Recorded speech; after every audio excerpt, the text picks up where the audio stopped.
မြင်လို့တစ်ဖက်ဆုံးရှုံးမှုအပါအဝင်စစ်တမ်းရများစွာရောက်ခဲ့ပေမဲ့မရမနာပဲဂရိမျိုးပြနိုင်ငံအများစုကိုမက်ဆီဒိုနီးယားအောင်စူးစီးနိုင်ခဲ့တဲ့စစ်ကောင်းဆောင်တာဖြစ်သူအဲလက်ဇန်ဒါအောင်မြင်မှုတွေအတွက်အခြေခံစိတ်အင်အားကိုတိစောက်ပေးခဲ့တဲ့ဘီရင်တစ်ပါး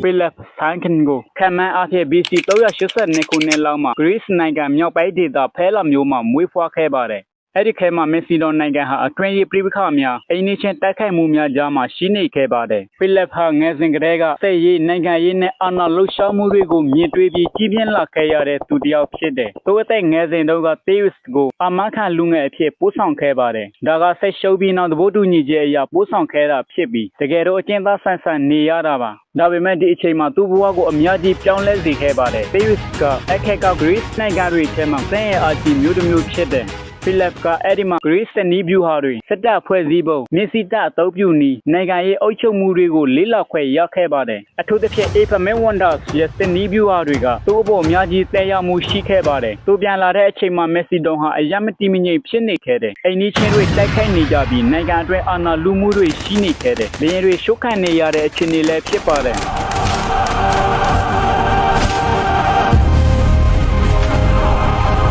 ဖိလစ်ပြည်အကိုဖြစ်သူဖဲရီကက်စထရီကဘီရင်ဖြစ်ပါတယ်ဒါပေမဲ့ BC 359ခုနှစ်မှာအီလီယန်စစ်ပွဲတစ်ပွဲမှာကြာဆုံးသွားခဲ့ပါတယ်အဲ့ဒီစစ်ပွဲမှာမက်ဆီဒိုစစ်သားတွေလည်းအကြီးကျယ်ရှုံးနိမ့်ခဲ့ပြီးနိုင်ငံကပစ္စည်းလူနီးပါဖြစ်သွားခဲ့တယ်ဖဲရီကက်စထရီကြာဆုံးပြီးနောက်သူသားကအသက်ငယ်သေးတာကြောင့်ဖိလစ်ကိုယာယီအုပ်ချုပ်သူအဖြစ်တင်လိုက်ပါတယ်သူကစစ်တပ်ကိုမြန်မြန်ပြန်တည်ဆောက်ပြီးအော်နိုမာချိုစ်ဦးဆောင်တဲ့ Forces စစ်တပ်ကိုနိုင်ယူခဲ့ပါတယ်ဒီအောင်ပွဲကြောင့်သူဟာဂရိနိုင်ငံရေးထဲမှာအင်အားကြီးခေါင်းဆောင်ဖြစ်လာခဲ့ပါတယ်မတားအောင်မျိုးကိုဝိုက်တိုင်းနေစဉ်ဖိလစ်ဟာမြတ်ထိမှတ်ပြီးမြေလုံးတစ်ဖက်ဆုံးရှုံးသွားခဲ့ပါတယ်။ဒါပေမဲ့နောက်ဆုံးမှမျိုးကိုသိမ်းနိုင်ခဲ့ပါတယ်။ရန်သူတွေကိုတိုက်ထုတ်နိုင်ခဲ့လို့နိုင်ငံရေးထောက်ခံမှုရယူနိုင်ခဲ့တယ်။ဒါကြောင့်လူတွေကသူ့ကိုအမှန်တကယ်ဘီရင်အဖြစ်လက်ခံလာကြပါတယ်။နောက်ဆုံးမှသူဟာတဖြည်းဖြည်းအာဏာကိုအပြည့်အဝယူပြီးဖိလစ်ဟန်ကအော်မက်ဆီဒွန်အဖြစ်မက်ဆီဒွန်နီးယားဘီရင်ဖြစ်လာခဲ့ပါတယ်။သူကအရန်တိုတဲ့စစ်ကောင်းဆောင်တစ်ယောက်ဖြစ်လာပြီးစစ်တပ်ကိုခင်းမိအောင်ပြင်ဆင်ခဲ့တယ်။ဂရီမျိုးပြနိုင်ငံများကိုလည်းအနိုင်ယူခဲ့တယ်။မက်ဆီဒွန်နီးယားကိုလည်းအင်အားကြီးနိုင်ငံဖြစ်စေခဲ့တယ်။သူကဂရီနိုင်ငံအများစုကိုထိချုပ်နိုင်ခဲ့ပြီးနောက်ပိုင်းပါရှားအင်ပါယာကိုတိုက်ဖို့စီစဉ်ထားပေမဲ့